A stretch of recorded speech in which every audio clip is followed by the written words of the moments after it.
Ayan guys, it is early in the morning. Papunta sana ako sa school.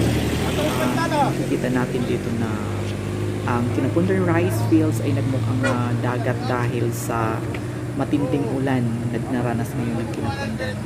So lumaki yung tubig at umaangat pa. At ang mga sasakyan ay hindi halos makapasok at makalabas ng Quinapondan dahil malakas ang agos ng tubig sa pababang parte ng Quinapondan na road, national road. So ayan, hindi rin ako makakapunta sa school dahil hindi parang mahirap mag motor. Baka kasi mahinto ako sa gitna ng baha.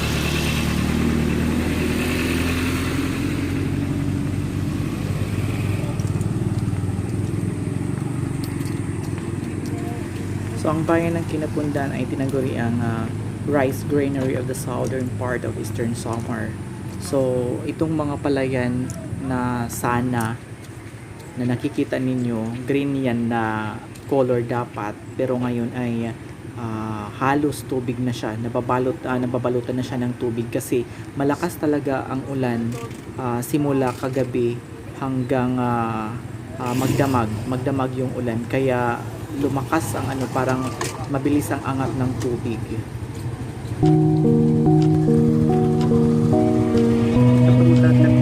So nga, nagpapainis na luhay lang. Sa isang bansang tulad ng Pilipinas na taon-taon ay napipinsala ng mga kalamidad, tila normal na bahagi ito ng pamumuhay.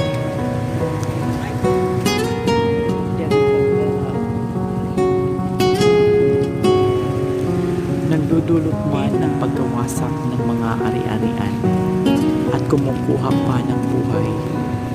Tila natanggap ng mga mamamayan na kada pagpapalit ng taon ay dadalawin sila ng anumang kapahamakang dala ng kalikasan.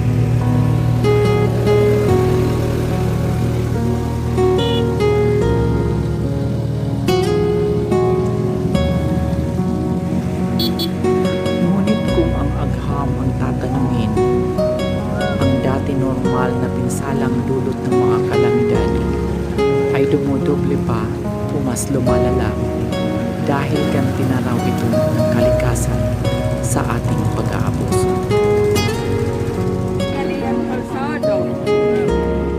So ayan, stranded si ma'am.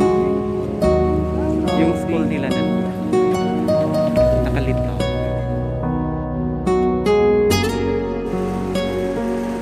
Dahil hindi napapangalagaan ang kapaligiran, ipinadadama raw nito ang kanyang pagkapuot sa mas malalakas at mas nakapipinsalang kalamidad.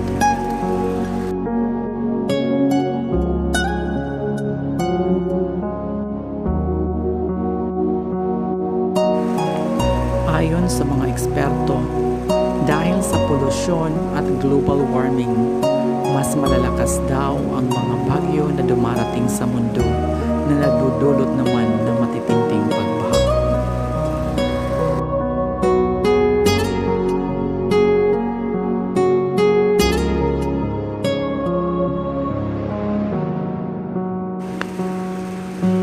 Maging ang labis na pag-init at paglamig ng panahon ay bunga raw ng nagbabagong mundo dahil sa kapabayaan ng tao.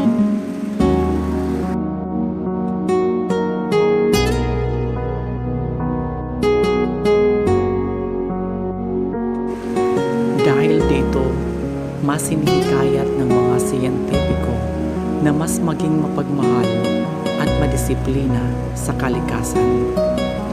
Iwasan na ang mga gawain na nakasisira, kabilang na ang wastong pagtatapon ng basura, pagputol ng mga puno, at paggamit ng mga nakalalasong kemikal.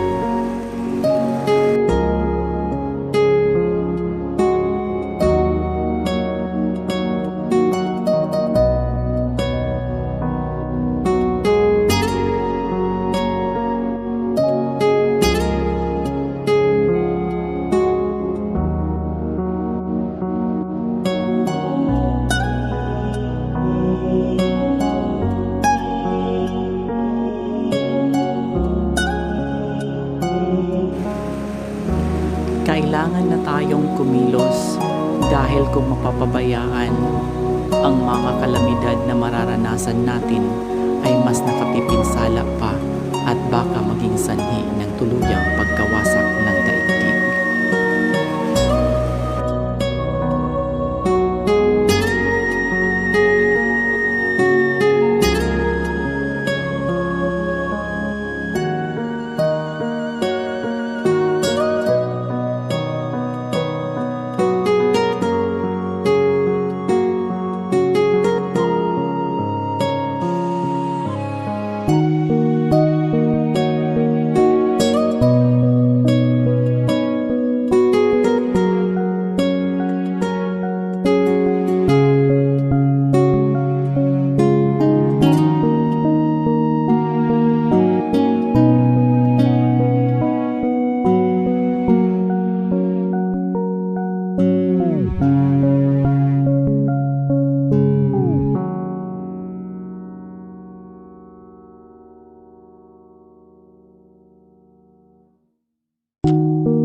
Isa sa mga ugali ang hindi mawawala sa ating mga Pilipino, pagtutulungan at pagdadamayan sa gitna ng parusa ni Inang Kalikasan.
Pero kahit anumang unos ang dumating, tayong mga Pilipino ay nagiging masaya pa rin.